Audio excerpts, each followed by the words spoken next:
everybody, and welcome to the Art Gallery of Algoma's Summer Art Series.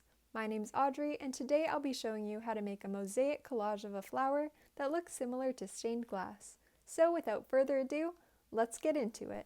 The things you will need to create your collage will be a piece of black construction paper, some colored construction paper.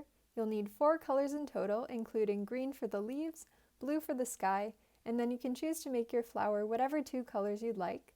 You'll also need a pencil, a pair of scissors, and a glue stick. First, lay down your piece of black construction paper. We're going to be working with our page in portrait mode or vertically. Grab your green paper and draw 2 long lines in the center to make your flower stem. We'll want to make it fairly thick so that we can cut out sections for our mosaic later on. Draw 1 large leaf on each side of your stem. Now, cut out your stem. It should look like an elongated rectangle. Cut out both of the leaves separately. Start thinking about where you want the leaves to go on your stem. Now you can begin cutting your stem into smaller pieces and laying them down where you want them to go on your black paper. Be sure to leave a little bit of black space in between each of the small pieces so that it looks like a mosaic when you're finished. Try to remember how you made each cut and piece them together like a puzzle as you go to avoid any confusion about how the pieces fit together. Once you've completed your stem, it's time to make cuts in the leaves. First, make 1 long cut from corner to corner. Then, make a few diagonal cuts on each side of your leaf to imitate veins. Make the same number of cuts on both sides in roughly the same spot so that they match up. On both sides, these cuts should point inwards toward the center, and they should be fairly symmetrical. It might help to draw out these lines on your leaves before cutting so that it's easier to make them symmetrical. Do the same process for both leaves and arrange them where you want them to go on your flower.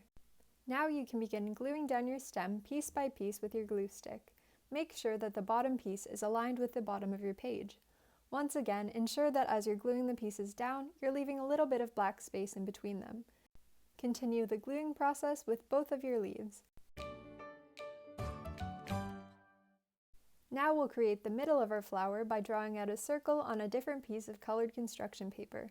I chose to make mine yellow, but you might choose a different color like orange, pink, or red. Make sure that your color is a good fit for the size of your stem and cut it out. It's best to cut your circle a little bit big in the first place and then trim it down to make it rounder and your desired size. Now we'll cut this circle into smaller pieces just like we did with our stem and leaves. I cut mine into 6 sections. It's good to leave the sections fairly big because this way they're easier to piece back together. Arrange where you want them to go, leaving some black space in between them. You'll notice that I made my stem a bit long, so I decided to glue some of these pieces over top and let the green show through a bit. Choose a different color for your flower petals. I chose pink for mine. Estimate the size that each of your flower petals should be in comparison to the circle in the center, and use a pencil to draw out the shape of 1 petal on your paper. Cut that shape out with your scissors. Fold the rest of your paper in half once, and then in half 1 more time. Line up the first petal you cut out on the edge of your folded paper and cut around it to make 4 more identical shapes. You should now have 5 petals in total. Start arranging them where you want them to go. Then cut out a curve on the bottom of each so that they fit nicely around your circle in the center. Cut each of your petals into a few different sections just like we did before. I'd recommend cutting them out in about 3 or 4 different sections each and then laying them back down and piecing them together as you go, leaving some space between the pieces. Then glue each of the pieces down with your glue stick. Finally, we'll move on to making the background using a sky blue color. Take your blue construction paper and start cutting out long, thin strips. Then cut each of these strips into small squares. We'll need quite a few of these squares to cover the entire background.